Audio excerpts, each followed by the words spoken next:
మనుష్యులకి నీతిని చెప్పడం, మనుష్యులు వృద్ధిలోకి రావడానికి కావలసినటువంటి ప్రోత్సాహకరమైనటువంటి విషయములను ఉటంకించడం అంటే ఏముంటుంది అక్కడ మాత్రం? కాబట్టి కోపము, ఉబ్బును, గర్వము, ఆపోవక యునికియును, దురభిమానము, నిర్వ్యాపారత్వముననునవి కాపురుష గుణంబులండ్రు కౌరవనాథ.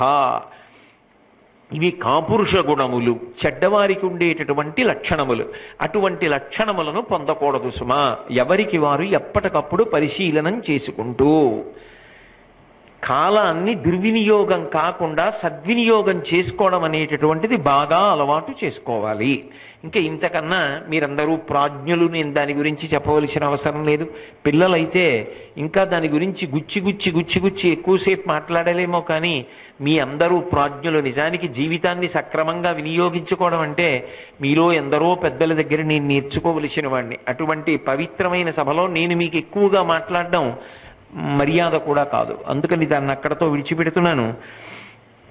తరువాత విదురుడు జీవితంలో నేర్చుకోవలసినటువంటి హితములను చెప్తున్నాడు. చెప్తూ ఏలినవానిని, దైవము, ఆలిని, బంధులను, సముచితారాధన సంశీలత ప్రీతుల చేయని పాలసుడా ఫలములాసపడు మనుజేంద్ర.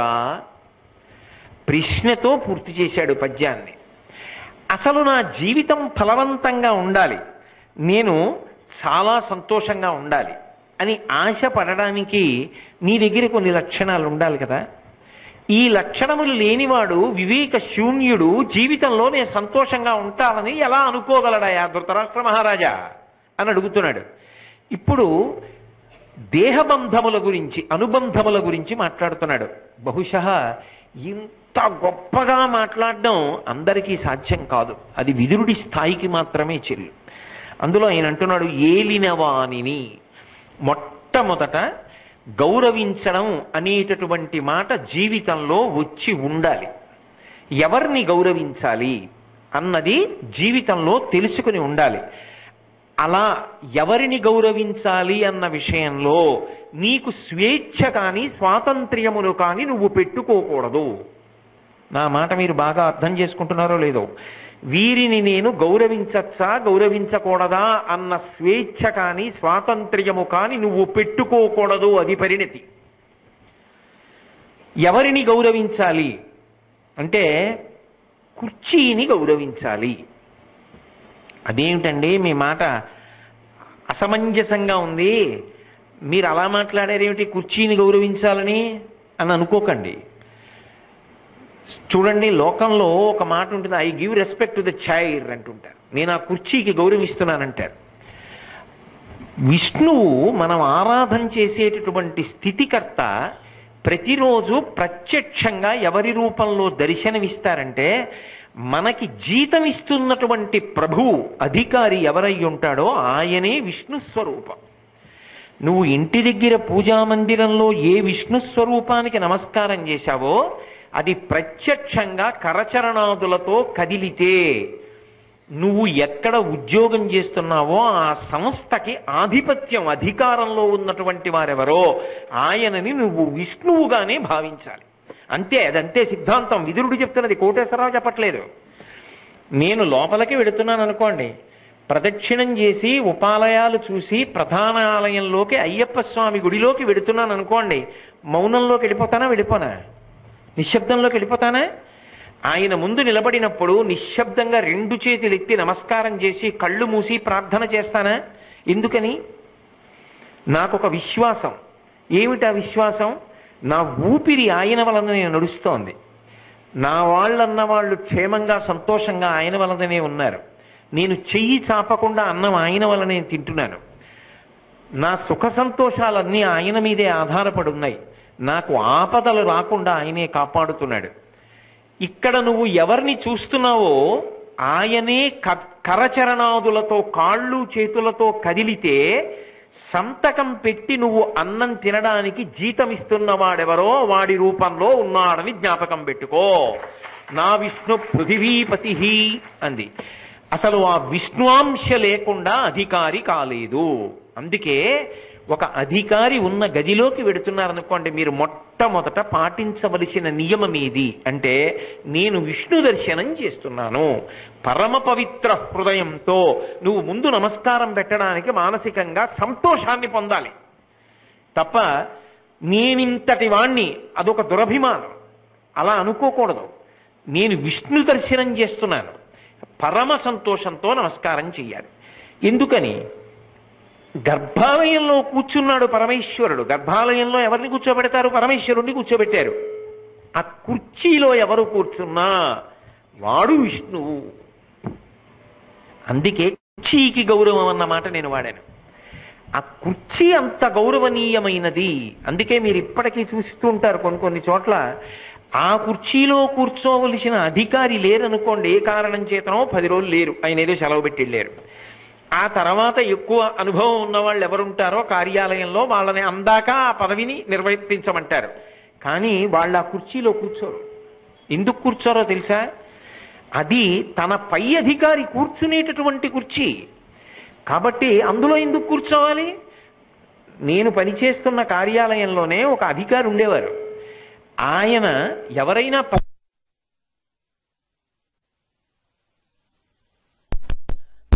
కూర్చోవాలనుకుంటే ఆయన ఒక మాట అనేవారు, మీరు నా పై అధికారి, మీరు ఇందులో కూర్చోకూడదు, మీరు నా ఎదురుగుండా కూర్చోండి, నేను ఇక్కడే కూర్చుని మాట్లాడతాను అనేవారు. తన కుర్చీలో ఆయన్ని కూర్చోబెట్టేవారు కాదు. ఆ కుర్చీ ఏం కుర్చీ? ఆయన కన్నా కింద కుర్చీ. కింద కుర్చీ పైవాడికి ఇవ్వడం గౌరవం ఎలా అవుతుంది? అర్థం చేసుకుంటే అసలు అలా కూర్చోనుకూడదు, ఈయన ఇవ్వనుకూడదు, అసలు అలా కూర్చోకూడదు, మీరే కూర్చోండి, మీరు కూర్చోండి, నేను ఇలా కూర్చుంటాను. యువతల కూర్చున్నంత మాత్రం చేత అధికారం తగ్గిందా? అందులో కూర్చోవలసిన వాడు అందులోనే కూర్చోవాలంతే. లేకపోతే ఎలా అధికారి? ఇప్పుడు మీరు ఆలోచించండి, ఆ స్థాన బలిమే అంతే. ఆ కుర్చీలో కూర్చున్నంత వల్ల కదంటే అధికారం. అయినప్పుడు నువ్వు ఆ గౌరవం ఇవ్వడం నేర్చుకో జీవితంలో. అది ఎవ్వరు ఇవ్వలేరు.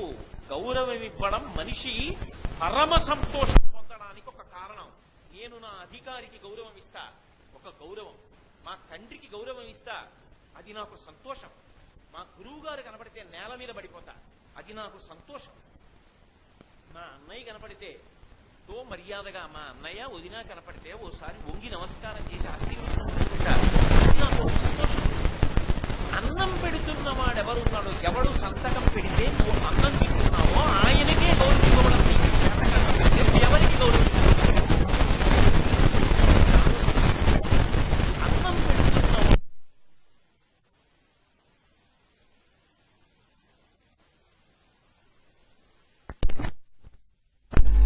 అయినప్పుడు ఆయనకే గౌరవం ఇవ్వడం చేత కాకపోతే ఆయన గుణదోషములను నువ్వెందుకు విమర్శించాలి? నీకెందుకు అవి? నీ స్థాయికి తగినది కాదు. నువ్వు ఆ జోలికి వెళ్లకుండా ఉండడం మర్యాద, గౌరవం. మీకు నేను ఒక్క మాట చెప్తాను చూడండి. చాలా మంది ఏమనుకుంటారంటే, నాకన్నా ఆయన ఏ పాటండి అండం గొప్ప అనుకుంటారు, ఆయనకన్నా నేనే గొప్ప అనుకోవడంలో గొప్పతనం ఉందనుకుంటారు. కానీ కాదు. అసలు ఏ స్థానానికి ఇవ్వవలసిన గౌరవాన్ని ఆ స్థానానికి ఇవ్వడంలోనే నిజమైన గౌరవం ఉంటుంది మనిషికి. ఎంత గౌరవనీయుడండి, ఎంత గౌరవంగా మాట్లాడతాడండి ఆయన. అంత స్థితికి వెళ్ళిపోయిన వాడైనా, అంత బాగా పని చేయగలిగిన వాడైనా, అన్ని తెలుసున్నవాడైనా ఎంత మర్యాదగా ప్రవర్తిస్తాడండి ఆయన. అనిపించుకోవడం గౌరవం. ఆయన అన్ని విషయాలు తెలుసున్నవాడే కానండి, మన తప్పులు పట్టుకోవడానికి ప్రయత్నిస్తుంటాడు. ఎప్పుడు మీకు తెలియదని నిరూపించడానికి ప్రయత్నిస్తాడు. అప్పుడు అధికారులు ప్రేమ చూపించరు. తన విద్వత్తు తనని పాడు చేయడానికి పనికొస్తుంది. అలా ఉండకూడదు. మనిషి ఏ స్థానమునందున్నాడో ఆ స్థానమునకు కట్టుబడి బ్రతకడం రావాలి. అందుకే విదురుడు అంటున్నాడు, జీవితంలో గౌరవం ఇవ్వడం అన్నప్పుడు మొట్టమొదట ఎవరికి గౌరవం ఇవ్వడం రావాలి? నీ పై అధికారిని గౌరవించడం నువ్వు నేర్చుకో. అది చాలా చాలా గొప్ప విషయం. అసలు నిజంగా ఇవన్నీ ఎక్కడ చెప్పవలసినవి? ఆఫీస్ మేనేజ్మెంటు, ఇండక్షన్ కోర్సెస్, పెద్ద పెద్ద పేర్లేవో పెట్టి పిలుస్తుంటారే, అక్కడ విదురుడు చెప్తున్నవన్నీ చెప్పాలి. మన దురదృష్టం ఏమిటంటే విదురుడు చెప్పినవి చెప్పకూడదని అనుకుంటున్నారు. కానీ విదురుడు చెప్పినవి చెప్తే ఎవరు ఎక్కడ ఎలా ఉండాలో అలా ఉండి అన్ని కార్యాలయాలు బాగుంటాయి, సంతోషంగా ఉంటారు అందరూ. తండ్రిని గౌరవించాడండి కొడుకు. అందువల్ల కొడుక్కి తక్కువ వచ్చిందా? కొడుకు చాలా చాలా గొప్పవాడు. తండ్రి డిగ్రీ చదువుకున్నాడు, కొడుకు ఐఏఎస్ చదువుకున్నాడు. అయినా నాన్నగారి కన్నా నేను ఇప్పుడు ఐఏఎస్ చదివాను కాబట్టి ఒరే నాన్న ఇలారా అంటాడా? అనడగా. నాన్నగారండి మీ అనుగ్రహం అండి నేను ఇవాళ ఈ స్థాయికి వెళ్ళాను అని నాన్నగారండి తాను ఎంత పెరిగాడో అంత ఎక్కువ గౌరవం నాన్నగారికి ఇస్తున్నాడు. నువ్వు ఎంత పెరిగావో అంత గౌరవం అధికారికి ఎందుకు ఇవ్వలేకపోతున్నావు? అది రాకపోతే మనిషి జీవితంలో ఏదో తేడా వచ్చేసిందని గుర్తు. అది నిద్రాణంగా కనపడకుండా అహంకారం ప్రవేశించిందని గుర్తు.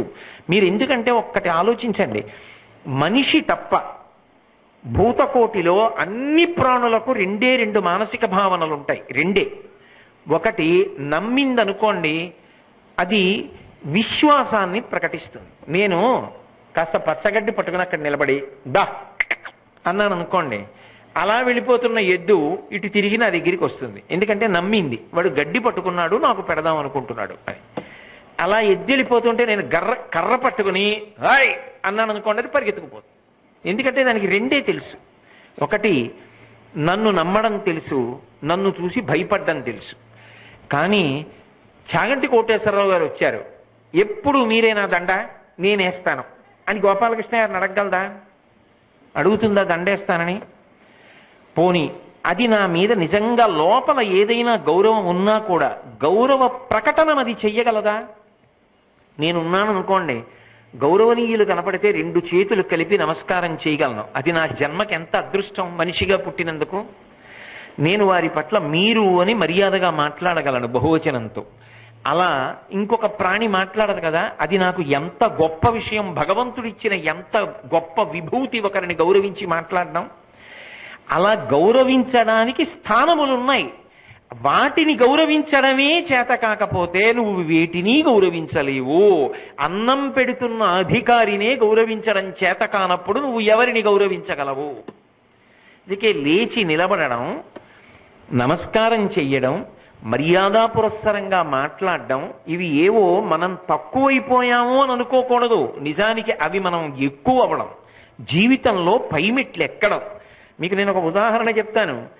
భారతదేశంలో ఎనలేని ప్రఖ్యాతి సంపాదించినటువంటి జాతీయ స్థాయి నాయకులలో ఇప్పటికీ ప్రతిరోజు చాలా మంది చేత గుర్తు తెచ్చుకునేటటువంటి వ్యక్తి, అంత స్థాయికి ఎదిగినటువంటి వ్యక్తి బిఆర్ అంబేద్కర్, భీమరావు అంబేద్కర్. ఆయన పేరు నిజానికి భీమరావు అంబేద్కర్ కాదు, ఆయన పేరు భీమరావు అంతే. అంబేద్కర్ ఆయన పేరులో లేదు. కానీ అంబేద్కర్ నిజానికి ఒక బ్రాహ్మణ ఉపాధ్యాయుడి పేరు. ఆయనకి పాఠం చెప్పినటువంటి ఒక బ్రాహ్మణుడు, ఒక ఉపాధ్యాయుడు. ఆయన చిన్నతనంలో ఈ భీమరావుని చేరదీసి పాఠాలు చెప్పి ఆయనకి ఇబ్బంది కలిగితే తాను తెచ్చుకున్నటువంటి ఆహారంలో కూడా సగభాగం ఈ పిల్లవాడికి పెట్టి తినమని ప్రోత్సహించి వృద్ధిలోకి తీసుకొచ్చాడు. తీసుకొస్తే బ్యారిస్టర్ అయిన తర్వాత భీమరావు భారతదేశానికి తిరిగొచ్చి ఒక బ్రాహ్మణుడు ఉపాధ్యాయుడు నా పట్ల ఇంత ప్రేమ చూపించి నా వృద్ధికి కారణమయ్యాడు. నేను నోటితో చెప్పుకోవడం కాదు, నా పేరు పెట్టి పిలిచినప్పుడు భీమరావు మర్చిపోయినా పర్వాలేదు, అంబేద్కర్ అని నాకు పాఠం చెప్పి అన్నం పెట్టిన గురువు పేరు గుర్తుండిపోవాలని తన పేరులోకి భీమరావు అంబేద్కర్ అని కలుపుకున్నాడు. అది ఆయన కృతజ్ఞతా భావం, అది ఆయన గౌరవం. జీవితాంతం పేరులోకి గురువు గారి పేరు చేర్చుకున్నారు భీమరావు అంబేద్కర్. ఆయనలా బ్రతకడం రావాలి, ఆయనలా గౌరవించడం రావాలి. గౌరవించడం అనేటటువంటి మాట అంత గొప్పది. వాళ్ళందరూ జాతిరత్నాలు. వాళ్ళ జీవితాల్లోంచి నేర్చుకుని మనం కూడా అలా ఒకరిని గౌరవించడం నేర్చుకున్ననాడు మనిషి జీవితానికి ఒక ఉద్ధరణ. అది చేతకాక అయిందానికి కాందానికి ప్రతివాడిలో చీకటి కోణాలే వెతికి అందువల్ల నేను ఈయనకి గౌరవం ఇవ్వక్కర్లేదు అని అడిగితే ఆఖరికి ఈ చీకటంతా నిన్ను కొమ్ముకుంటుందేమో తప్ప అవతల వాళ్ళకి మషంటుకోదు. వెతకగలిగిన కన్నుంటే, చూడగలిగిన చూపుంటే ఎక్కడైనా సరే ఒక గొప్ప సుగుణం కనపడుతుంది. ఆ ఒక్క సుగుణాన్ని పట్టుకుని నువ్వు గౌరవించవచ్చు. కాబట్టి ఎవరిని గౌరవించడం నేర్చుకోవాలి జీవితంలో నేర్పుతున్నాడు. మనం గౌరవించడం నేర్చుకున్నాం అనుకోండి, మన పిల్లలకు అలవాటు అవుతుంది. నేను మా ఇంటికో పెద్దవారు వచ్చినప్పుడు గౌరవించాను అనుకోండి, నా కొడుకు అలవాటు అవుతుంది. ఓ ఇలా నమస్కారం చేయాలా, ఇలా గౌరవించాలా. మీరు చూడండి, మీరు కొన్ని ఇళ్ళకి వెళ్ళండి, పిల్లలు అప్రయత్నంగా ఎవరూ చెప్పకుండా వచ్చి వంగి నమస్కారం చేసి పెడతారు. అదేదో యువతలవాడి గొప్ప కోసం కాదు. ఆ పిల్లలు ఆ వయసులో ఒకరు చెప్పకుండా వచ్చి నమస్కారం చేసి గౌరవంగా చేతులు కట్టుకు నిలబడి అడిగిన దానికి స్పష్టంగా చక్కగా జవాబు చెప్పి ఇంకా ఎక్కువసేపు నిలబడకుండా వెళ్ళిపోతుంటారు. అంటే ఆ ఇంట పెద్దలు నేర్పిన నడవడి, పెద్దల నడవడి ఎలా ఉంటుందో పిల్లల యొక్క నడవడి అలా ఉంటుంది. నేను మా ఇంటికి వచ్చిన వాళ్ళందరినీ విమర్శించాను అనుకోండి, ఇంటికి వచ్చినప్పుడు బాగా మాట్లాడి వెళ్ళిపోగానే తిడుతున్నాను అనుకోండి, నా కొడుకు అదే అలవాటు అవుతుంది. నాన్నగారు అలా అంటారు కానీ నిజంగా గౌరవం ఏం కాదు అని పెళ్ళవగానే మా ఇంటికి కోడలు రాగానే ఏమంటాడు, నాన్నగారు ఇంటికి వచ్చిన వాళ్ళని అలా పొగిడి మాట్లాడుతుంటే నువ్వు అనంతా ఉత్తినే నిజంగా గౌరవం అనుకునేవు, ఆయన వెళ్ళిపోయిన తర్వాత చూడు మా నాన్నగారు ఎలా చెప్తారు ఆయన గురించి అంటాడు. అని ఏమంటాడంటే, కొన్నాళ్ళు పోయిన తర్వాత నేనేం అనలేదు అనుకోండి, ఏం నాన్నగారు ఆయన గురించి మీరు ఏం చెప్పలేదు ఇంకాను అంటాడు. అప్పుడు వాడా నేనా పాడైపోయింది, ఏం ఆదర్శంగా బ్రతికినట్టు. నేను ఎందుకు పొగిడానో దానికి ఆయన వెళ్ళిపోయిన తర్వాత కూడా కట్టుబడాలి. మహానుభావుడురా, మన కుటుంబానికి ఎంత ఉపకారం చేసిన వారో తెలుసా. ఆయన కనపడితే నువ్వు గౌరవం ఇవ్వాలరా, నేను కాదు, నువ్వు ఆయనకి నమస్కారం చెయ్యాలి అని నేను నేర్పాను అనుకోండి, ఇంటి గౌరవం నిలబడుతుంది. నాకు రానిది నా బిడ్డలకు ఎలా వస్తుంది? గౌరవించడం అనేటటువంటిది వ్యక్తి స్థాయి నుండి కుటుంబం వరకు ఆ సంస్కారాన్ని పెంపొందింపచేస్తుంది. జీవితంలో గౌరవించడం నేర్చుకో. అందులో నీ బుద్ధికి స్వచ్ఛందంగా ఇక మళ్ళీ ఇది నేను గౌరవించనా గౌరవించవద్దా అన్న మాటతో సంబంధం లేకుండా నువ్వు గౌరవించి తీరవలసినవి కొన్ని ఉన్నాయి. అవి ఏవి అంటే, మొట్టమొదటిది ఎవరిని చెప్పారంటే, ఏలినవానిని. నీ కంటి ముందు కనపడుతున్న నీ దైవం ఎవరు అంటే, నీకు అన్నం పెడుతున్నటువంటి నీ అధికారియే, నీ ప్రభువే. కాబట్టి ఆయనని గౌరవించడం నేర్చుకో. ఆయన గురించి సంబోధించినప్పుడు ఆయన ఎదురుగుండా ఉండని ఉండకపోని ఆయన ఏమన్నారు, ఏం మాట్లాడారు, ఏం చెప్పారు అలాగే మాట్లాడు. అంతేగాని ఎదురుగుండా లేరు కదా అని ఏం చెప్పాడు, ఏమన్నాడు, అలాగే అంటాడు అనకు. నువ్వు అలవాటు చేసుకున్నది నీ పిల్లలకు ఎలా అబ్బిందో, నువ్వు ఒక అధికార స్థాయిలో కూర్చుని ఎలా మాట్లాడుతున్నావో అది నీ కింద సిబ్బందికి అలవాటు అవుతుంది. అక్కడతో పోదు, అదొక అంటువ్యాధి. అది ఏమవుతుందంటే కింద వాళ్ళకి అదే అలవాటైపోతుంది. అలవాటైపోయి రేపొద్దున్న నిన్నంటాడు, నీ కిందేగా పనిచేస్తున్నాడు, నువ్వు అలా వెళ్ళగానే వాడికేం తెలుసు అండి అంటాడు. అది నీ చెవిన పడితే నువ్వు ఎంత బాధపడతావు? నీకే ఎటువంటిది బాధో నీ పై అధికారి బాధ అటువంటిది కాదా? గౌరవించడం అన్నది మొదట అక్కడ నేర్చుకో. ఏలినవానిని దైవము భగవంతుడు, ఆయనని భక్తితో నమస్కరించడం గౌరవించడం నేర్చుకో. ఏలినవాడు అంటే ఎదురుగుండా ఉన్నాడు, ఎవరో ఒక ఆయన కనబడుతున్నాడు, ఆ కుర్చీలో ఎవరు కూర్చుంటే ఆయన్ని గౌరవిస్తున్నావు, బాగుంది, అక్కడ వరకు సరే. భగవంతుడు నువ్వు చూసావా? చూడకుండా ఎలా గౌరవిస్తావు? ఎదురుగుండా ఉన్నాడు, అన్నం పెట్టాడు, గౌరవించావు. భగవంతుడు నాకు ఎప్పుడన్నా కనపడ్డా? ఇదిగో అయ్యా కోటేశ్వరరావు ఇది తీసుకో అని చెప్పాడా? ఎప్పుడు చెప్పలేదుగా, నేను చూడలేదుగా, నేను ఎలా గౌరవించను ఆయన్ని అంటావా? లోకంలో ఏదైనా ఒక గొప్ప వస్తువుని చూస్తే యజమాని అడుగుతున్నావా నువ్వు? అది ఉంటుందా ఉండదా? నేను అలా వెళ్ళిపోతున్నాను అనుకోండి, గొప్ప భవనం కనపడింది నాకు, నేను ఆగి ఆ భవనం వంక చూసి, ఏదో కొత్త ఊరు అనుకోండి, ఆ భవనం వంక చూసి అబ్బా ఎంత బాగా కట్టారండి, ఎవరిది ఈ భవనం అని అడుగుతానా? ఇప్పుడు ఫలానా పుల్లారావు గారిదండి అంటారు కదా. నేను ఏదైనా ఒక గొప్ప వస్తువుని చూస్తే దీని యజమాని ఎవరు అని అడుగుతున్నానా? మరి ఈ లోపల నిత్తురు ఉంది, కొద్దిగా పైకి వచ్చిందనుకోండి, ఎన్ని ఈగలు వాళ్తాయో, ఎంత పుండు చేస్తాయో, లోపల ఎంత భయంకరంగా ఉంటుంది. రక్తము, మాంసము, కొవ్వు, అస్థి, శుక్ల, మేధ, ఇన్ని భయంకర పదార్థములతో ఉన్న శరీరాన్ని ఇంత అందంగా కప్పి తయారు చేసిన వాడు ఒకడు లేకపోతే ఇది ఎలా తయారైంది? నేనేం మీటర్ చర్మం అడిగి తెచ్చానా? నాకు 3 నెలలప్పుడున్న చర్మం 55 ఏళ్ళు దాటిపోయిన తర్వాత కూడా చర్మం 6 అడుగులు పొడుగు పెరిగిపోయినా కూడా సరిపోతుందా? సాగదీస్తే చిరిగిపోవాలిగా. మరి ఎవడు దీన్ని ఇలా నిర్మాణం చేసినవాడు? ఎవడా చెట్టుకి ఆకులు అంత పొందికగా తొడిగినవాడు? ఎవడు ఈ భూమిని నిరంతరం తిప్పుతున్నవాడు? ఎవడు గాలి వేసేట్టుగా చేస్తున్నవాడు? ఎవడు ఆకాశంలో ఉన్న నక్షత్రాలు నేల మీద పడిపోకుండా నిలబెడుతున్నవాడు? ఎవడు ఖచ్చితంగా సూర్యోదయ సూర్యాస్తమయాలు అయ్యేటట్టుగా చేస్తున్నవాడు?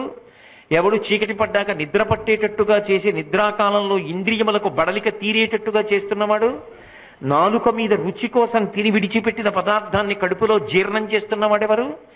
1,000,000 మంది వైద్యులున్నా కూడా ఆయన ఊపిరి ఆగిపోవాలని నిర్ణయం చేస్తే ఇంకొక ఊపిరి తీయలేక ఆగిపోయేటట్టుగా చేస్తున్నవాడెవరు? వాడు నీ కంటికి కనపడకపోవచ్చు, కానీ ఒకడు లేకుండా ఇవన్నీ మాత్రం జరిగే అవకాశం లేవుగా. వాడు నీ కంటికి కనపడనంత మాత్రం చేత వాడు లేడని నువ్వు అనగలవా? ఈ దేశాన్నంతటినీ కూడా నిర్వహిస్తున్నటువంటి ఒక పెద్ద ఆయన ఉన్నాడు, ప్రధానమంత్రి. ఈ దేశాన్నంతటినీ పరిపాలిస్తున్నవాడు ఒక ఆయన ఉన్నాడు, రాష్ట్రపతి. ఆయన్ని నేను ఎప్పుడూ ఈ కంటితో చూడలేదు.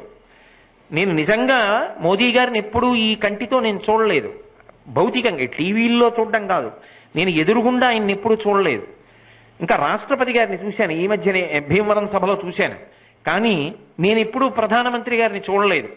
ప్రధానమంత్రి గారిని ఈ కంటితో చూడకపోయినా ఆయన పేరెత్తేటప్పటికే ఆయన అహర్నిశలు కష్టపడితే కదా మనందరం క్షేమంగా ఉంటున్నాం అని ఒక గౌరవభావం ప్రకటించానా? నేను చూడకపోయినా ప్రధానమంత్రి ఉన్నారు, ఆయన దేశాన్నంతటినీ పరిపాలిస్తున్నారని నమ్ముతున్నానా లేదా? భగవంతుణ్ణి నువ్వు చూడనంత మాత్రం కారణంగా నువ్వు లేడని ఎలా అంటావు? చేస్తున్నవా అన్నీ జరుగుతుంటే చేసినవాడు ఒకడు ఉన్నాడు కదా. నేను ఇంటికి వెళ్ళేటప్పటికి ఎవరో వంట చేసి పెట్టారనుకోండి, నా భార్య ఊరెళ్ళింది, కానీ నేను ఇంటికి వెళ్ళేటప్పటికి అకస్మాత్తుగా అన్ని వడ్డించేసి సిద్ధంగా ఉన్నాయి. ఇదేమిటి? తను ఊళ్ళో లేదుగా, నేను ఇంకా ఇంటికి వచ్చి 4 రొట్టె ముక్కలు వేసుకుని తిని మజ్జిగ పడుకుందాం అనుకున్నాను. ఎవరు నాకు ఇవన్నీ సిద్ధం చేశారు అని అడుగుతానా లేదా?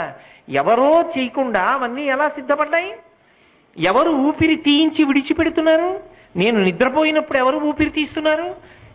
నేను తిన్నది ఎవరు జీర్ణం చేసి తెల్లవారేటప్పటికీ ఆ పిప్పి అంతా సిద్ధమై సంవరణీ కండరములు సడలిపోయి ఆ మలమంతా వెళ్ళిపోయేటట్టుగా చేసి నా జీవితాన్ని కాపాడుతున్నాడు? ఎవడు నేను చదువుకున్న విషయాలు ధారణలో జ్ఞాపకం ఉండేటట్టుగా అనుగ్రహిస్తున్నాడు? ఎవడు నా ఊపిరిని వాక్కుగా మార్చి నాలోంచి మాట్లాడుతున్నాడు? ఎవరో ఉన్నాడుగా. వాడు లేకుండా ఇది సాధ్యం కాదుగా. వాడు ఒకడు ఉన్నాడుగా. వాడు ఇన్ని ఉపకారాలు చేస్తున్నాడే. చిన్న ఉపకారం చేసిన వాడు కనపడితే నమస్కారం చేయడం నీకు అలవాటైతే, ఆ కుర్చీలో కూర్చున్నందుకు ఆయన అన్నం పెడుతున్నాడని నమస్కారం పెడితే, ఈ ప్రపంచానికి అంతటికీ అన్నం పెడుతున్నవాడు నీ కంటికి కనపడలేదని నమస్కారం పెట్టకుండా ఎలా ఉండగలవు? పెట్టాలి కదా. అందుకని లేడని నువ్వు తిరస్కరించి మాట్లాడడం కన్నా ఉన్నాడనుకుని నమస్కరించి బ్రతకడంలో ఒక ప్రయోజనము, ఒక క్రమశిక్షణ, నీ జీవితానికి ఒక ఔదార్యము ఏర్పడతాయి కదా. అప్పుడు ఏమవుతుందంటే ఆయన బిడ్డలే మేమందరం అన్నప్పుడు అన్నదమ్ములు అక్క చెల్లెళ్ళు అన్న భావనతో ఒక సమైక్యతాభావం, ఒక కుటుంబంగా బ్రతకగలిగినటువంటి స్థితి ఏర్పడుతుంది కదా. కాబట్టి ఉన్నతమైన ప్రయోజనాన్ని అపేక్షించి భగవంతుడు ఉన్నాడని నమ్మి నమస్కరించడం నేర్చుకో. ఇది విదురవాక్కు. కాబట్టి అయితే మీరు నన్ను ఒక ప్రశ్న వెయ్యొచ్చు. బాగుంది కానండి, ఇది ఏదో అవసరం ఉంది, భగవంతుడిని అడిగారు, కాదనం, బాగుంది. అసలు నిజంగా ఏ అవసరం లేకపోయినా రోజులు బాగానే పెడుతున్నా, అసలు ఈ రోజు పూజ చేయడం అనేటటువంటి దాని వల్ల వచ్చే ప్రయోజనం ఏమైనా ఉంటుందా? అసలు దాని వెనక ఏదైనా శాస్త్రీయమైన కారణం ఉంటుందా? విదురుడు ఎందుకు చెప్పాడు అసలు దైవానికి నమస్కారం చేయమని? నేను మీకు ఒక్క మాట చెప్తా, బాగా గుర్తుపెట్టుకోండి. ఎవరు పూజ చేస్తున్నాడో వాడు లోకము చేత పూజింపబడతాడు. నేనన్న మాట బాగా పట్టుకున్నారా?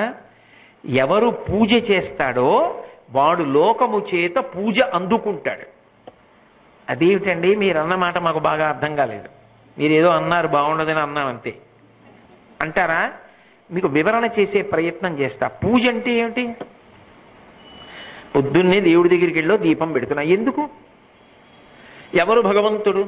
చంద్ర సూర్యౌ చ నేత్రే కర్ణావాసా శిరోద్యౌ ముఖమవిదహనో యస్య వాస్తేయమబ్ధిః అంతస్తం యస్య విశ్వం సురనర ఖగో భోగి గంధర్వ దైత్యైః చిత్రం రమ్యతే తం త్రిభువన వపుషం విష్ణుమీశం నమామి అంటున్నామా విష్ణు సహస్రానికి. వందే శంభుమమాపతిం సురగురుం వందే జగత్కారణం వందే పన్నగభూషణం మృగధరం వందే పశూనాం పతిం వందే సూర్య శశాంక వన్ని నయనం అంటున్నామా పరమశివుణ్ణి. సూర్యచంద్రులు ఇద్దరూ ఆయనకి కన్నులు. అంటే వెలుగుకు వెలుగు ఆయన. నత్ర సూర్యోభాతి నచంద్రతారకం నేమా విద్యుతోభాతి కుతోయమగ్ని త్వమేవ భాంతమనుభాతి సర్వం తస్య భాషా సర్వమిదం విభాతి అంది వేదం. భాగవతంలో పోతన గారైతే లోకంబులు లోకేశులు లోకస్తులు తెగిన తుది అలోకంబుకు పెంజీకటి కావల యవ్వండేకృతి వెలుగువతని నేసే వింతున్ అన్నారు.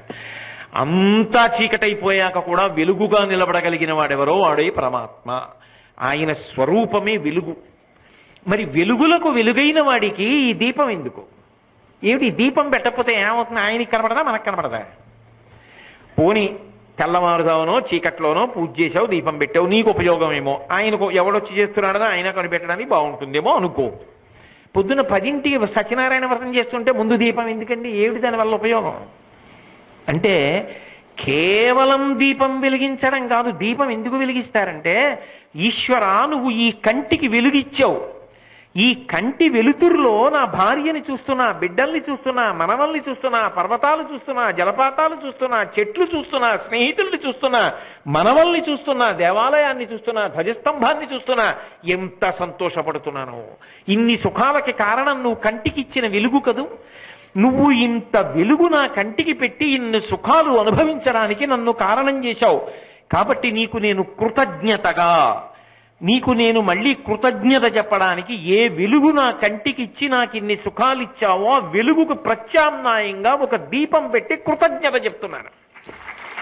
ఆ భావన ప్రధానం. అంతేగాని నూనె అయినా నెయ్యి అయినా 3 ఒత్తులైనా 2 ఒత్తులైనా 5 ఒత్తులైనా ఇటు తిప్పనా అటు తిప్పనా ఎన్నాళ్ళు మాట్లాడతావు? అది ఎన్నాళ్ళు కర్మ దగ్గర ఆగిపోతావు. కర్మత జడం అంటారు ఉపదేశసారంలో రమణ మహర్షి. మంచిదే, మొదట తెలుసుకో. ఏదో సాధ్యం త్రివర్తి సంయుక్తం 3 ఒత్తులను అందులోనే చెప్పారుగా. ఇంకా ఎవరైనా ఎప్పుడైనా ఏమంటే మీకు ఏమైనా అడుగుతారా అడగండి అంటే, దీపంలో ఎన్ని ఒత్తులు వేయాలండి? బతికున్నంత కాలం అదే. ఇంకా ఏం పొయ్యొచ్చండి? ఎటు తిప్పి పెట్టాలండి? అసలు ఎందుకు పెడుతున్నావు తెలుసుకో. కృతజ్ఞత చెప్పడానికి పెడుతున్నావు. బ్రహ్మగ్నే చ సురాపే చ చౌరే భగ్నవ్రతే దదా నిష్కృతిర్విహితా సిద్భి కృతజ్ఞో నాస్తి నిష్కృతి అంటారు కిష్కింధకాండలో లక్ష్మణస్వామి రాముడితో మాట్లాడుతూ. ఎవరికైనా నిష్కృతి ఉందేమో కానీ ఉపకారం పొంది కృతజ్ఞత చెప్పని వాడికి నిష్కృతి లేదు. అయినప్పుడు భగవంతుడు ఈ కంటికి వెలుగిచ్చాడు. ఆయన ఉన్నాడు, ఈ కంటిని పెట్టినవాడు వాడు. ఆయన లేకుండా ఈ కన్ను రాదుగా. నేను ఇంటికి వెళ్ళేటప్పటికి చపాతీ ఉంటే ఖచ్చితంగా ఎవరో పెట్టారుగా, నా భార్య ఊళ్ళో లేకపోతే. అలా ఈ కన్ను పెట్టినవాడు ఒకడు ఉండాలి కదా. ఈ కన్ను పెట్టినవాడు ఒకడు ఉన్నాడు, వాడిని భగవంతుడు అని నేను పిలుస్తున్నాను. వాడు నాకు రాత్రి బడలిపోతే కన్ను నిద్రాకాలిక సుఖం ఇచ్చేటప్పటికి తెల్లవారేటప్పటికి మళ్ళీ కంటికి శక్తినిచ్చాడు. కాబట్టి దీపం పెట్టి కృతజ్ఞత చెప్తున్నాను. వాడు నాలుకనిచ్చి నాలుక మీద రసాంకురములు పెట్టాడు. నాలుక మీద ఏదైనా పెట్టగానే రుచి తెలుస్తుంది. అంతేకాదు, వెంటనే నాలుకలోంచి దవడలలోంచి లాలాజనము ఉత్పత్తి అయ్యేటట్టుగా చేశాడు. అందులో జిగురుగా ఉండేటటువంటి మ్యూకస్ టైలిన్ అనబడేటటువంటి 2 పదార్థములు ఉత్పాదనమవుతాయి. ఆ మ్యూకస్ ఏం చేస్తుందంటే సూక్ష్మ క్రిములను చంపేస్తుంది. టైలిన్ ఏం చేస్తుందంటే జిగురుగా ఉండి కంఠంలోంచి కడుపులోకి పదార్థం జారిపోవడానికి ఉపకారం చేస్తోంది. ఇవన్నీ నేను 1/4 కిలో తెచ్చుకుని నోట్లో పోసుకున్నాను. అది అవడంలో ఎవడో ఒకడు తయారు చేస్తున్నాడా వీటన్నింటినీ లోపల? వాడెవరున్నాడో, ఎవడు నాకు రుచి తెలిసేటట్టు చేస్తున్నాడో, నేను తెలియక వేడిది తినేస్తే రసాంకురములు కాలిపోతాయి. మళ్ళీ తెల్లవారేటప్పటికి రసాంకురములు పుడతాయి. కొన్ని లక్షల రసాంకురములు ఉంటాయి నాలుక మీద. అటువంటి వాడికి నేను కృతజ్ఞత చెప్పడానికి పరమ ప్రశాంతమైన స్థితిలో నేను ఈ భావనతో ఉన్నాను. కాబట్టి సాత్విక పదార్థాన్ని నైవేద్యం పెడతా. ఓ పటికి బెల్లమో, ఓ పండో, ఓ పాలో, ఓ పలహారమో అక్కడ పెట్టి ఈశ్వర స్వీకరించండి అంటున్నాను. అంటే కృతజ్ఞత. ఇప్పుడు మీరు చెప్పండి, ఈ కృతజ్ఞత ఈశ్వరుడి దగ్గర మొదలైంది, అది కిందకెళ్ళింది. చిన్న ఉపకారం చేశాడు ఎవరో, ఆ ఉపకారం చేసిన ఆయన వచ్చాడు. అదేం పెద్ద ఉపకారం ఏం కాదు లోకం దృష్టిలో, చాలా చిన్న ఉపకారం. కానీ ఆయన ఏం చేస్తాడంటే ఆయన వచ్చినప్పుడు కొడుకుని పిలిచి, ఒరేయ్ ఎంత ఉపకారం చేశారో తెలుసురా, మొన్న మీ అమ్మ నీ దగ్గరికి వచ్చింది, ఒక్కడనే ఉన్నా, జ్వరం వచ్చింది, చలి, ముసుగు పెట్టుకుని గడగడలాడుతూ పడుకున్నా, లేచి కిందకి వెళ్ళడానికి కూడా ఓపిక లేదు, బయట హోరున వాన, ఆ వానలో మహానుభావుడు వచ్చాడురా, ఎందుకు ఏమండి ఇలా ఉన్నారని చెప్పి అప్పటికప్పుడు ఎవరో తెలిసిన వాళ్ళని పిలిచి కారు ఎక్కించి వైద్యుడి దగ్గరికి తీసుకెళ్ళి, పాపం ఆయన భార్య 2 రోజులు ఇక్కడే పడుకుని వంట చేసి పెట్టి పచ్చం పెట్టి, పాపం ఆవిడ వెళ్ళక వెళ్ళారు, ఏ పని మీద వెళ్ళారో ఆవిడికి చెప్పకండి అని చెప్పి మామూలుగా మాట్లాడండి అని 2 రోజులు అంత జాగ్రత్తగా చూసుకుని జ్వరం తగ్గడానికి ఉపకారం చేశాడురా అని చెప్తానా కొడుక్కి? చెప్పకపోయినా ఆయన స్వభావం ఉపకారం చేశాడు. కానీ నేను ఆయన ఉపకారం గుర్తు పెట్టుకుని చెప్పాను అనుకోండి, ఇప్పుడు ఆయన ఏమంటాడు? ఏమన్నా ఆయనకి ఇంత చిన్న ఉపకారం చేస్తే అన్ని మాటలు చెప్తారండి బాబోయ్, ఆయనకి ఎంత కృతజ్ఞతో అని 10 మంది నా పట్ల గౌరవం పెంచుకుంటారా పెంచుకోరా? అంటే అందుకోసం చెప్పుకోవడం కాదు, ఎవడికి కృతజ్ఞత ఉన్నదో వాణ్ణి లోకం నమ్మి గౌరవిస్తుందా గౌరవించదా? అయినప్పుడు భగవంతుడికి పూజ చేయడం అంటే కృతజ్ఞతావిష్కారం అయితే, కృతజ్ఞత కలిగిన వాణ్ణి లోకం పూజిస్తుందని పూజించిన వాడు పూజింపబడతాడని నేనంటే తప్పెందుకైంది? పూజ చేసిన వాడు పూజలు అందుకుంటాడన్న మాట నేను చెప్పింది యథార్థమా కాదా? యథార్థమేగా. కాబట్టి ఇది నీకు సద్గుణముగా ప్రవర్తించాలి అంటే నువ్వు భగవంతుణ్ణి పూజించడం నీకు రావాలి. ఆ తర్వాత ఎవరు చిన్న ఉపకారం చేసినా వాళ్ళ పట్ల నీకు మర్యాదతో కృతజ్ఞతతో గౌరవించడం అలవాటు అవుతుంది. దానివల్ల ఏమవుతుంది? 10 మంది చేత నువ్వు గౌరవింపబడతావు, ఆ గుణము నిలబడుతుంది, అది నీ పిల్లలకు అబ్బుతుంది. ఎక్కడ ఎవరు చిన్న ఉపకారం చేసినా గౌరవంగా మాట్లాడడం, అపకారం చేసినా మరిచిపోవడం, ఇవి అలవాటు అయ్యాయనుకోండి. ఉపకారికనుపకారము విపరీతము కాదు చేయ వివరింపంగా, అపకారికనుపకారము నెపమెన్నక చేయువాడు నెర్పరి సుమతి. ఇది మనకి సనాతన ధర్మం నేర్పినటువంటి గొప్ప విశేషం. అది చెప్తున్నాడు విదురుడు. కాబట్టి దైవాన్ని పూజించడం నేర్చుకో. కాబట్టి ఏలినవాణిని, అలాగే దైవము, ఆలిని అంటే భార్యని గౌరవించడం రావాలి జీవితంలో. ఎందుకు రావాలి అని అడగచ్చు మీరు. మా అమ్మ నన్ను కంది కాబట్టి ఆవిడికి సహజంగా ప్రేమ. మా నాన్నగారు ఆయన తేజస్సు కదూ నేను నా పుట్టుకకి కారణం, అందుకని ఆయనకి నేనంటే ప్రేమ. దానికి ఒక కారణం ఉంది. నాతో కలిసి పుట్టారు అన్నదమ్ములు, నాతో కలిసి పుట్టారు అక్క చెల్లెళ్ళు, ఒక అనుబంధం ఉంది. మేమందరం ఒక్క తీగ పువ్వులం, ఒక్క చెట్టు కాయలం, ఒక్క చెట్టు పళ్ళం. కాబట్టి ఒక్క చోట కలుసుకున్నప్పుడు మా అన్నయ్య, మా తమ్ముడు, మా అక్క, మా చెల్లి అని మేము ఒకళ్ళ చేతులు ఒకళ్ళు పట్టుకోవడానికి, కలిసి తినడం, కలిసి కూర్చోవడం, కలిసి మాట్లాడుకోవడం. రాత్రి 1 గంట అయిపోయినా చిన్నపిల్లలు అయిపోయి, ఒరే నీకు గుర్తుందా, నువ్వు ఏదైనా హాస్యానికి కానీ నవ్వడం మొదలెట్టావా ఇల్లు బద్దలైపోయేటట్టు నవ్వుతావు. మామూలుగా అంత పెద్ద నవ్వు నవ్వవు. నువ్వు అంత సంతోషపడిపోయావా ఆ నవ్వు ఊళ్ళో వాళ్ళందరికీ వినపడుతుంది, అలా నవ్వుతావు. ఓసారి నీకు గుర్తుందా మనందరం కలిసి ఓ చలనచిత్రానికి వెడితే, అయ్య బాబోయ్ నువ్వు నవ్విన నవ్వుకి అందరూ వెనక్కి తిరిగి నిన్నే చూశారు అని గుర్తు తెచ్చుకుని అన్నదమ్ములు, అక్క చెల్లెళ్ళు అందరూ కూర్చుని మళ్ళీ అది తెలుసుకుని నవ్వుకుంటూ రాత్రి 1 గంట 2 అయిపోతే భార్య వచ్చి ఇంకా పడుకుదురు, రేపు మాట్లాడుకుందరు కానీ అందా? ఓ అనుబంధం ఉందా? ఒక తీగ పువ్వులు కాబట్టి, ఒక చెట్టు కాయలు కాబట్టి అనుబంధం ఉంది. భార్య ఎవరు? ఆమె నాతో కలిసి పుట్టిందా? నాతో కలిసి పెరిగిందా? నాతో కలిసి చదువుకుందా? ఎక్కడో పుట్టింది, ఏ ఊళ్ళోనో. నేను ఓ జిల్లా వాడిని అయితే ఆమె ఇంకో జిల్లాకి చెందిన పిల్ల. అసలు ఆ అమ్మాయి ఎవరో నాకు తెలియదు. ఆ అమ్మాయికి కొంత వయసు వచ్చేసింది, నాకు కొంత వయసు వచ్చేసింది. ఆ అమ్మాయికి ఏదో ఒక పదార్థం తినడం ఇష్టం, నాకేదో ఒక పదార్థం తినడం ఇష్టం. కానీ ఈయన భర్త అని నేను ఆమె మెడలో 3 ముళ్ళు వేయగానే ఆమె తన ఇంటి పేరు వదిలేసింది, వంశం వదిలేసింది, తన ఊరు వదిలేసింది, తల్లిదండ్రుల్ని వదిలిపెట్టేసింది, తోబుట్టువులను వదిలిపెట్టేసింది, స్నేహితులను వదిలిపెట్టేసింది. ఆయన ఎవరో తెలియదు, తాళి కట్టాడు, ఆయన తోడిదే జీవితమని చిటికిన వేలు పట్టుకుని ఊరు కాని ఊరు వచ్చేసింది.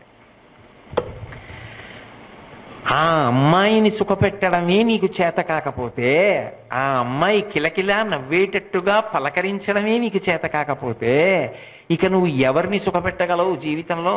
ఇంతకన్నా త్యాగం చేసి నీతో వచ్చేవాళ్ళు ఎవరైనా ఉంటారా? ఎవరు ఉండరుగా.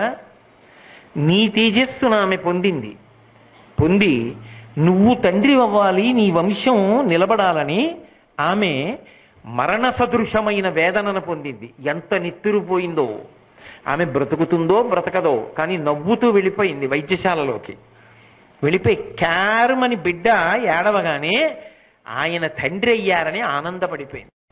అమ్మా అమ్మా అని పిల్లవాడు తిరుగుతుంటే నీకు నాకు కూడా రక్షకుడు ఆయనరా, నన్ను అమ్మ నువ్వు అను, ఆయన్ని నాన్నగారు మీరు అను అని నాన్నగారిని పరిచయం చేసింది.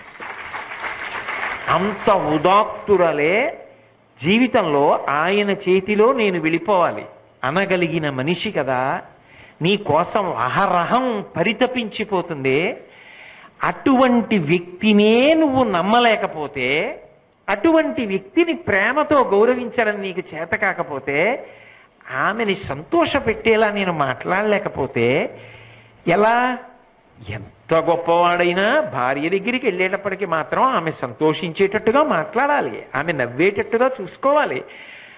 ఆయనకి నేను భార్యని అని ఆమె సంతోషపడేటట్టుగా భర్త ప్రవర్తించాలి. ఆ ప్రేమ, ఆమె త్యాగం నీకు జ్ఞాపకం లేకపోతే, కేవలం నువ్వు ఎంతసేపు శాసకుడివి, ఆమె నిన్ను అనువర్తించాలంతే. ఆమె ఇంట్లో ఉన్న ఒక యంత్రం లాంటిది అని నువ్వు అనుకుంటే, అసలు అంత త్యాగం చేసి నీ వెంట వచ్చిన వ్యక్తి, నువ్వు లేకపోతే ఇంకా ఆమె బ్రతుకే లేదని నమ్మి నిలబడినటువంటి వ్యక్తి, నీకు కొంచెం అనారోగ్యం వస్తే తల్లడిల్లిపోయి 1000 మొక్కులు మొక్కే వ్యక్తి, అటువంటి వ్యక్తి నీ వలన సంతోషాన్ని పొందలేకపోతే నేను ఎలా నమ్మి నీతో స్నేహం చేయను? ఆమెనే చూడని వాడివి నన్ను చూస్తావా నువ్వు స్నేహితుడిగా? నిన్ను నమ్మి నేను నీతో స్నేహం చేయనా? అందుకే భార్య గురించి పరాయి వాళ్ళ దగ్గర విమర్శించి తక్కువ చేసి మాట్లాడడం లేఖితనం. దిద్దుకోగలిగితే దిద్దుకో, కాకపోతే సర్దుకో, మూడో మార్గం లేదు. అంతే. అది జీవితాంత అనుబంధం. ఈ దేశంలో సావో రేవో అంతే. మంగళసూత్రం కట్టాక ఒక్క భార్య, రామచంద్రమూర్తి సిద్ధాంతం. ప్రపంచ దేశాలన్నీ కూడా మోకరిల్లి నమస్కారం దేనికి చేశాయంటే ఈ దేశానికి. ఈ దేశంలో ఒకసారి స్త్రీని చేపడితే అంతే. స్త్రీ పురుషులంటే అంత పవిత్రమైన కలయిక, అంత గొప్ప ఆశ్రమం.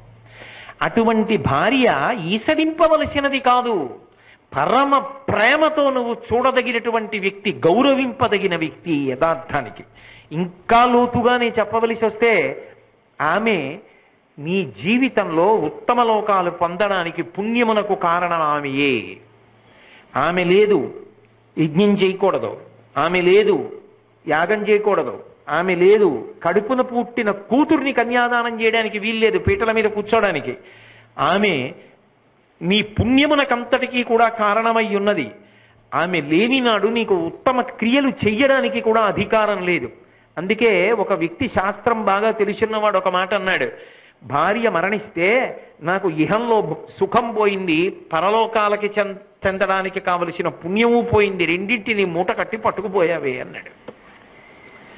ఆమె లేనినాడు నేను నిష్కర్షగా చెప్తున్నా, ఆడపిల్లకి పుట్టిల్లేదండి. తండ్రి ఉంటేనా వస్తుంది ఆడపిల్ల? అమ్మ కోసం వస్తుంది. అమ్మ అన్న మాట మీద ఆడపిల్లకు ఉండేటటువంటి ప్రేమ అటువంటిది. పిల్ల కష్టం ఎవరికి చెప్పుకుంటుంది? అమ్మకి చెప్పుకుంటుంది. ఆడపిల్ల చెప్పుకోవలసిన కష్టాలు అమ్మకి చెప్పుకునే ఉంటాయి కానీ నాన్నకి చెప్పుకోలేదు. అమ్మ ఉంది కాబట్టి పురిటికొచ్చింది, అమ్మ ఉంది కాబట్టి ఆ ఇంటికి పరిగెత్తుకొచ్చింది. అమ్మ లేని నాడు కడుపున పుట్టిన కూతురు కూడా ఎక్కువ వచ్చి ఉండదు. ఆమె లేని నాడు ఆనందమే ఉంది. అందుకే శాస్త్రం ఒక మాట చెప్పింది, వేదమూలమిదం బ్రాహ్మం భార్యామూలమిదం గృహం కృషిమూలమిదం ధాన్యం ధనమూలమిదం జగత్. భార్యామూలమిదం గృహం. ఎంత పాలరాతితో కట్టిన భవంతి కానివ్వండి, ఆమె ఎంత అనారోగ్యంగా ఉండనివ్వండి, 104 జ్వరంతో పడుకోనివ్వండి, ఆయన వెళ్ళి గబగబా కాళ్ళు చేతులు కడుక్కుని విడితే ఆమె ముసుగు తీసి అడిగే మొదటి మాట ఏంటంటే, పలహారం చేశారా అని అడుగుతాడు. అప్పుడు కూడా తల్లి తర్వాత తల్లిలా కడుపు తడివి తిన్నారా అని అడగగలిగినది ఆమె ఒక్కతే. నా మీద బెంగ పెట్టుకుని సరిగా తింటలేదా, నాకు తగ్గిపోతుందండి, ఇవాళ 2 గంటలు జ్వరం లేదు తెలుసా, మీరు కడుపు నిండా తినండి, మీరు బెంగ పెట్టుకోకండి అని తన బాధ పంటి బిగువన దాచుకుంటుంది. అలాంటి వ్యక్తి జీవితంలో ఎక్కడి నుంచి వస్తుందండి? నిజంగా బల్జేపల్లి వారి సత్యహరిశ్చంద్రియన్ చదువుతుంటే కన్నుల నీరు రాకుండా 5 కాగితాలు చదవలే. చంద్రమతీదేవిని హరిశ్చంద్రుడు కత్తిపెట్టి వధించవలసి వచ్చింది ధర్మం కోసం, రాజాజ్ఞ. అప్పుడు భార్య గురించి ఒక మాట అన్నాడు, నీవే కదా నాకు ఇకిలేప్సితంబుల కవగతంబుల నర్చు కల్పతరు, నీవే కదా నాకు నిత్య సత్య యశంబు దరిజేర్చుచుండెడు ధైర్యలక్ష్మి, నీవే కదా ఘోర దావానలము నుండి మమ్ము రక్షించిన మానవతివి, నీవే కదా మౌని రుణబాధ తొలగించి పరువు నిల్పిన ఎట్టి భవ్యమతివి, నీవే నా నిధానంబు, నీవే కావే నా కుల విభూషణంబవు నళిననయన, అమరునే నాకు 1000 జన్మలకునైనా నిన్ను వంటి సతీమణి నెలతమిన్న అంటాడు హరిశ్చంద్రుడు. అంటే నీవే కదా నాకు ఈ కిలేప్సితంబుల కవగతంబుల నర్చు కల్పతరు. అసలు ఈ లోకంలో సుఖం అంటూ ఏమైనా ఉంటే అది భార్య వలన మాత్రమే సాధ్యం. ఎందుచేత అంటే సూక్తులు చెప్పినప్పుడు ఒక మాట చెప్తారు పెద్దవాళ్ళు, అందులో అంటారు ఏదో మాతా సమన్నాస్తి శరీర పోషణం, భార్యా సమన్నాస్తి శరీర తోషణం, చింతా సమన్నాస్తి శరీర ఖేదనం, విద్యా సమన్నాస్తి శరీర భూషణం. మాతా సమన్నాస్తి శరీర పోషణం, అమ్మలా ఈ శరీరాన్ని పోషించేవాళ్ళు లేరు. పసితనంలో దీనికి పాలిచ్చి పోషించింది అమ్మ. ఆ అమ్మ లేని నాడు ఈ శరీరం ఎలా నిలబడుతుంది? మాతా సమన్నాస్తి శరీర పోషణం, భార్యా సమన్నాస్తి శరీర తోషణం. ప్రేమతో అన్నం పెట్టడం వరకే కాదు, అసలు ఇంటికి వెళ్ళేటప్పటికీ ఆవిడ ఎదురొచ్చే, రండి వచ్చారా, ఎంత ఆలస్యమైపోయిందో అని తాపత్రయపడి వడ్డిస్తుందే. ఆమె లేనినాడు అందరూ తలుపులేసుకు పడుకుంటే పెద్ద ఆయన రాలేదు వచ్చేదో తింటారు లేని ఆ పలహారం చేసే బల్ల మీద పెట్టి మూత పెట్టేసి కొడుకు కోళ్ళు అందరూ పడుకుండిపోతే తాను ఇంటికి వెళ్ళిన తరువాత ఆ పిలిచే మనిషి లేదనుకోండి, లోపలికి వెళ్ళి ఆ బల్ల మీద ఉన్న పళ్ళెం తీసి కూర్చుని పలహారం చేద్దాం అనుకున్న నాడు ఆమె ప్రేమ జ్ఞాపకానికి వచ్చిన తరువాత పురుషుడికి భోగమే ఉంది, జీవితమే ఉందండి. ఆమె లేని నాడు శరీరానికి సుఖమే ఉంది. ఆ ఒక్క మాట చాలా, అది దాటి నేను మాట్లాడకూడదు. ధర్మబద్ధమైన కామము గాల, దాని వలన సంతానం ఇవ్వలా ఆమె. కాబట్టి నీవే కదా నాకు ఇకిలేప్సితంబుల కవగతంబుల నర్చు కల్పతరు, నీవే కదా నాకు నిత్య సత్య యశంబు దరిచేర్చుచుండెడు ధైర్యలక్ష్మి. నేను ఒక లక్ష్యాన్ని పెట్టుకుని జీవితంలో పరమ పవిత్రంగా బ్రతకాలని బ్రతుకుతుంటే కావాలని అసూయ పెట్టుకుని నన్ను ఇబ్బంది పెట్టాలని ఎవరో ప్రయత్నించినా, నా జీవితంలో ఉద్ధాన పతనాలు వచ్చినా, నేను ఒక్కొక్కసారి చతికిల పడిపోయినా ఎందుకండి బెంగ పెట్టుకుంటారు అని భుజం తట్టి నన్ను పైకి లేపి నడిపించిన ధైర్యలక్ష్మి నువ్వు కాదు. నీవే కదా ఘోర దావానలము నుండి మమ్ము రక్షించిన మానవతివి. చంద్రమతి రక్షించింది ఒకప్పుడు ఘోర దావానల నుంచి. అలాగే నీవే కదా మౌని రుణబాధ తొలగించి పరువు నిల్పిన ఎట్టి భవ్యమతివి. నేను యథార్థంగా చెప్తున్నా, ఈ దేశంలో పిల్లలు బాగా చదువుకుంటున్నారంటే మెళ్ళో బంగారం తీసి బెంగ పెట్టుకోకండి, తాకట్టు పెట్టి పిల్లాన్ని చదివించండి అని చదివించినటువంటి తల్లులు ఎంతమంది లేరు? భర్తకి అనారోగ్యం చేస్తే మెళ్ళో ఉన్నటువంటి నగలు తీసి కుదువ పెట్టి భర్తకి శస్త్రచికిత్సలు చేయించిన తల్లులు ఎంతమంది లేరు? భర్తకి అనారోగ్యం చేస్తే తన అందం చెడిపోతుంది, తాను అసహ్యంగా అయిపోతానని తెలిసి కూడా అలాంటి మొక్కచ్చా మొక్కకూడదా అని కూడా ఆలోచించకుండా ఏడుకొండల వాడికి తలనీలాలు కూడా ఇచ్చేసి బోడుగుండుకి గుడ్డ కట్టుకు తిరిగినటువంటి ఉత్తమరాళ్ళైన ఇళ్ళాళ్ళు, ఆర్తి కలిగిన వాళ్ళు ఎంతమంది లేరు? అలా నిజానికి పురుషుడు చెయ్యగలడా? ఏమో చేసే మహాత్ములు ఉండవచ్చు, నేను కాదని ఎందుకు సిద్ధాంతం చేయాలి? అంత గొప్పదే భార్య అంటే. ఆమెని అంత తృణప్రాయంగా ఎలా మాట్లాడగలుగుతున్నావు? చటుక్కుని ఆమెకి విడాకులన్న మాట ఎలా అనగలుగుతున్నావు? ఆమె ఎందు ఏ బలహీనత ఉందో అది కదా నువ్వు ప్రేమించడానికి కారణం కావాలి. నా కడుపున పుట్టిన బిడ్డల్లో ఒకళ్ళకి ఏదైనా చాలా తీవ్రమైన అనారోగ్యం ఉందనుకోండి, అయ్యో బలహీనుడు అని నేను అందుకు కదా ప్రేమిస్తాను. అయినప్పుడు అయ్యో పాపం అమాయకురాలు దీనికి బలహీనత ఉందని కదా నేను ప్రేమించాలి, ద్వేషించడానికి ఎందుకు కారణం అది అవ్వాలి? నీ భార్యనే నువ్వు గౌరవించలేని నాడు, నీ భార్యనే నువ్వు ప్రేమించలేని నాడు, నీ భార్య పట్ల ఆ గౌరవం లేని నాడు నువ్వు ఎవరిని గౌరవించగలవు? సమాజంలో ఎలా గౌరవిస్తావు? అదొక్కటి అర్థం చేసుకుని నువ్వు సమన్వయం చేసుకుని నీ పొదివిట చేర్చుకోలేని నాడు నువ్వు ఎవరి లోపాన్ని ఒప్పుకొని నీతో కలిపి చేర్చుకుంటావు. నీతో నేను యామని నమ్మి స్నేహం చేయను, నీ నీడలో నిలబడ్డం నాకు సాధ్యం కాదు. కాబట్టి భార్యామూలమిదం గృహం. ఇంతకన్నా ఏం చెప్పాలండి? ఆ ఒక్క మాట చెప్పాలంటే నేను దేవీ నవరాత్రుల వరకు మాట్లాడాలి. నిజానికి సమస్త కావ్య పురాణములలో వాళ్ళ గౌరవం గురించి మాట్లాడాలి. అది ఈ జాతి గొప్పతనం. భార్య అంటే ఈసడించమని ఏ శాస్త్రంలో చెప్పాల, అంత గౌరవించారు. పరమేశ్వరుడంతటి వాడు దేహార్థ భాగం ఇచ్చాడు, బ్రహ్మగారంతటి వాడు నాలుక మీద పెట్టుకున్నాడు, విష్ణు అంతటి వాడు గుండెల మీద పెట్టుకున్నాడు, నేనెంతటి వాడిని కాదని చెప్పడానికి. కాబట్టి ఏలినవాని దైవము ఆలిని బంధువులను, బంధువులు అంటే ఓ 15 శ్లోకాలు చెప్పాలని వస్తాను, ఒక్క శ్లోకం అవ్వట్లేదు. బంధువులు అంటే అది మన అనుబంధంతో కూడుకున్నది కాదు, భగవంతుడిచ్చిన అనుబంధం. ఇందులో ఒక చమత్కారం ఉంటుంది. పుట్టుకతో కొన్ని బంధాలు వస్తాయి, తర్వాత కొన్ని బంధాలు కలుస్తాయి. వీటిని జార్చుకోకుండా నిలబెట్టుకోవడం నీకు రావాలి. దేనితో ఎలా ఉండాలో ఆ మర్యాద నీకు తెలియాలి. అనుబంధం ఏర్పడడం గొప్ప కాదు, బంధుత్వం ఏర్పడడం గొప్ప కాదు, బంధుత్వాన్ని గౌరవించడం గొప్పతనం. నేను అన్నమాట మీరు బాగా పట్టుకున్నారో లేదో నాకు తెలియదు. నేను మీకు ఒక ఉదాహరణ చెప్తా. నాకు పుట్టుకతో ఒక బంధం ఉంది మా అమ్మ, ఎందుకంటే నేను ఆమె శరీరంలో భాగం. నిజానికి మా నాన్నగారు ఒక బంధం ఉంది, నాతో కలిసి అదే కడుపులోంచి వచ్చారు. మా తమ్ముడు, మా అన్నయ్య, మా చెల్లి, మా అక్క, అది బంధం. ఇంకొంచెం విస్తరించిందనుకోండి, మా నాన్నగారికి తోడబుట్టినవాడు మా పెదనాన్నగారి పినతండ్రి గారు, మా అమ్మకి తోడబుట్టిన వాళ్ళు పినతల్లి గారు పెదతల్లి గారు. ఇవి నా ప్రమేయం లేకుండా వచ్చిన బంధుత్వాలు. వీటిని గౌరవించడం నేర్చుకోవాలి. నాకన్నా పెద్దవాడు గౌరవించాలి, నా తండ్రి గౌరవించాలి, నా తల్లి గౌరవించాలి, నా తల్లికి అక్కగారు గౌరవించాలి, నా తల్లికి చెల్లెలు పినతల్లి గౌరవించాలి. ఇవన్నీ గౌరవిస్తూ వెళ్ళడం అలవాటైతే జీవితంలో కొత్తగా బంధాలని కలుపుకుని గౌరవించడం నీకు అలవాటవుతుంది. ఎందుకని? అప్పుడు కొత్తగా మళ్ళీ ఒక చెల్లి ఒక బావ నీకు వస్తారు. ఎలా వస్తారు? తోడబుట్టిన వాళ్ళు కాదు, కాకుండా వస్తారు చెల్లి బావ. ఎలా? నా కూతుర్ని ఒక ఇంటికి ఇచ్చారు, నా వియ్యాల వారు ఏమవుతారు నాకు? నా అల్లుణ్ణి కన్న తల్లి నాకు చెల్లి, నా అల్లుణ్ణి కన్న తండ్రి నాకు బావ. నా కొడుకు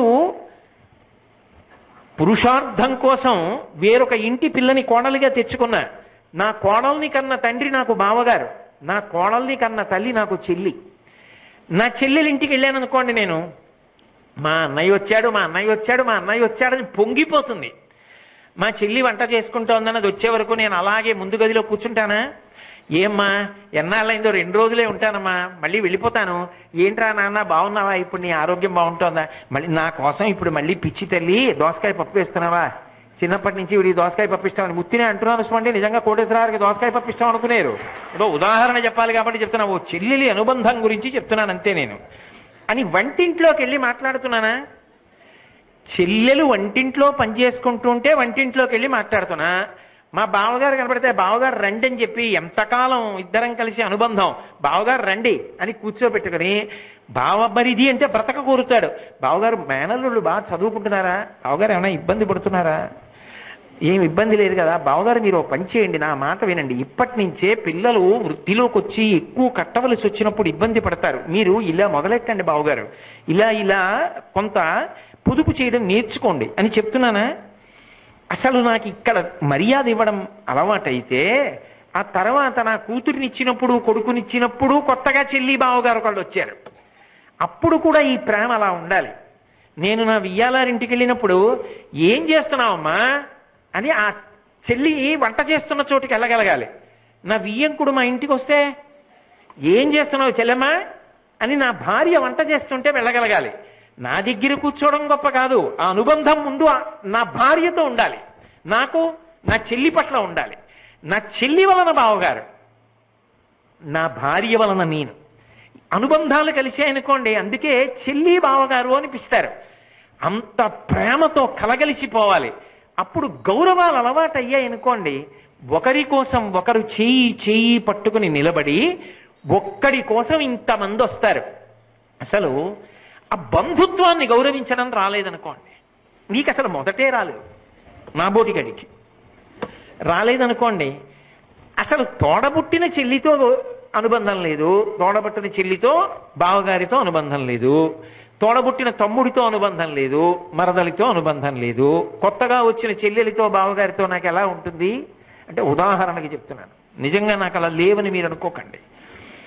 అది ఎవరైనా ఎక్కడైనా నేర్చుకోవాలి. అది నా మీద ఎందుకు పెట్టుకున్నానంటే మీ మీద పెట్టకూడదు కాబట్టి పెట్టలేదు తప్ప నేను ఒక్కడిని దోషినని మీరు అనుకుంటున్నారేమో. నేను అలా దోషిని కాను, మీ మర్యాద కోసం నా మీద పెట్టుకున్నానని గుర్తించాలి. ఇది ఒక్క గొప్ప సంతోషం జీవితంలో, భగవంతుడిచ్చిన అపూర్వమైన కానుక. నీకు ఒక చెల్లినిచ్చాడు, ఇప్పుడు ఇంకో చెల్లినిచ్చాడు. అందుకే లోకంలో ఒక సామెత ఉంది, పురుషుడికి వృద్ధాప్యం వచ్చిన తర్వాత గొప్ప కానుకలు రెండిస్తాడు ఈశ్వరుడు. ఏమిటా రెండు కానుకలు అంటే అల్లుడితో భోజనం, మనవడితో ఆట. ఈ రెండు గొప్ప కానుకలు. ఎందుకని? అల్లుడితో భోజనం చేస్తున్నాడు అనుకోండి, ఆవిడ పాపం పెద్దదవుతుంది కదండి, ఆవిడికి మరి రుగ్మత ఉంటుంది కదా, ఆయనకి మధుమేహం ఆవిడికి మధుమేహం, అప్పటికే ఇద్దరు 20 ఏళ్ళు వచ్చేసాయి మధుమేహంతో. ఇంకా ముచ్చట్లు కోరికలు, కూరలు తీపి, ఆనపకాయ కూరలో పంచదార వేసి వండితే ఆయనకి ఇష్టమని, చిక్కుడుకాయ కూర బెల్లం వేసి వండితే ఇష్టమని ఎలా వండి పెడుతుంది? 5వ తరం చూసుకోవద్దు, పెద్దవాడు అవుతున్నాడు, ఆయన ఆరోగ్యం కాపాడుకోవద్దు, వండదు. అల్లుడు వచ్చారనుకోండి, అల్లుడికి చిక్కుడుకాయ బెల్లం పెడితే ఇష్టం, వండుతుంది. అదే సంధీనికి అల్లుడితో కలిసి తింటున్నాడు అనుకోండి, కొంచెం వెయ్యోయ్ అంటాడు, వెయ్యను అని ఎలా అంటుంది, కొంచెం వెయ్యి అంటాడు తలెత్తకుండా, ఇంకో చెంచా వేసి పక్కకెళ్ళి అంటుంది, అటు చూడకుండా తింటుంటాడు. అల్లుడితో భోజనం వృద్ధాప్యంలో ఒక గొప్ప వరం. అంటే ఏమిటి దాని అర్థం? నీ అల్లుడు అప్పుడప్పుడు నీ ఇంటికి రావాలి, అలా కలిసి తినాలి. లేనప్పుడు ఏమందామండి అనుబంధం, ఏం బంధవ్యాలండి అవి? ఎందుకండి అవి? దేనికి పనికి వచ్చినట్టు? అల్లుడితో మామగారికి కోపం, మామగారి మీద అల్లుడికి కోపం, అందుకే అలా ఉంటే ఎలా? కొడుకుతో భోజనం కన్నా అల్లుడితో భోజనం గొప్పది. మనవడితో ఆడుకుంటున్నాను అనుకోండి, వీడు పొట్టలో నోరు పెట్టి గాలి బుర్రని ఊస్తే పక్కపక్క నవ్వుతాడు, నా కొడుకు ఇలాగే నవ్వే, వీడికి మేనమామ పోలిక అని. వాడు ఏదైనా బాగా తీక్షణంగా చదువుతున్నాడు అనుకోండి, పుస్తకాలు అవి అలా చూస్తున్నాడు అనుకోండి, ఓ వీడికి వీళ్ళ నాన్న పోలిక, బాగా చదువుతాడు అనమాట. ఆ పోలికలు చూసుకుని నా పిల్లల చిన్నతనంలో ఇలాగే నడిచొచ్చేవారు, వీడు వస్తూ ఉంటే అంత సంతోషంగా ఉంది. చిన్నప్పుడు నేను పాఠశాలకు వెళ్ళి పిల్లల్ని తీసుకొచ్చేవాడిని.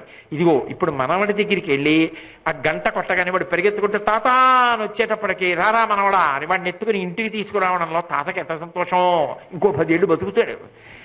ఈశ్వరుడు ఇంత గొప్ప కానుకలు ఇచ్చాడు, ఇవన్నీ దూరం చేసుకుని ఏవో కారణాలకు బ్రతుకుతానంటే ఆయన ఏం చేస్తాడండి? ఆయనదా తప్పు? అనుబంధములను గౌరవించడం నేర్చుకో, పరమ ప్రేమ పురస్సరంగా కలిసి మెలిసి జీవించడం నేర్చుకో, బంధుత్వములను కాపాడుకో, రక్షించుకో. ఇవి రానినాడు విదురుడు ఒక పెద్ద ప్రశ్న వేసి వదిలిపెట్టాడు. ఆయన అన్నాడు, ఏలినవాని దైవము ఆలిని బంధులను సముచితారాధన సంశీలత ప్రీతుల చేయని పాలసుడా ఫలములాసబడు. అసలు వీళ్ళ నలుగురికి జీవితంలో గౌరవం ఇవ్వడం చేతకానివాడా? జీవితంలో నేను ఈ మర్యాదలు పొందాలి, నాకు ఈ సుఖాలు రావాలి, ఈ ఫలితాలు రావాలని కోరుకోగలిగినటువంటి వివేక భ్రష్టుడు ఎలా పొందుతాడు? వాడికి తన చెల్లితోనే లేదు మమకారం, ఇంకా వియ్యపురాలతో ఏముంటుంది?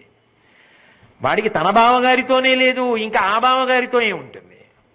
కాదు, పుట్టినప్పుడున్న అనుబంధములు తర్వాత పెరిగాయి, పెరిగినవి వరసలు కలిశాయి, కలిసినవి ఇంత పెద్ద కుటుంబం కావాలి. తర్వాత ఇవి భగవంతుడిచ్చినటువంటి బంధాలు, నీ ప్రయత్నంతో కొన్ని బంధాలు రావాలి. ఏమిటవి? అంటే నీకు కొంతమంది స్నేహితులు ఉండాలి, వాళ్ళు నిన్ను చూడకుండా ఉండలేకుండాలి. అందుకే సుహృత్ పిలవకపోయినా వాడి ఇంటికి వెళ్ళాలి. ఆయన కష్టం ఏమిటో నువ్వు ఆలోచించుకోవాలి.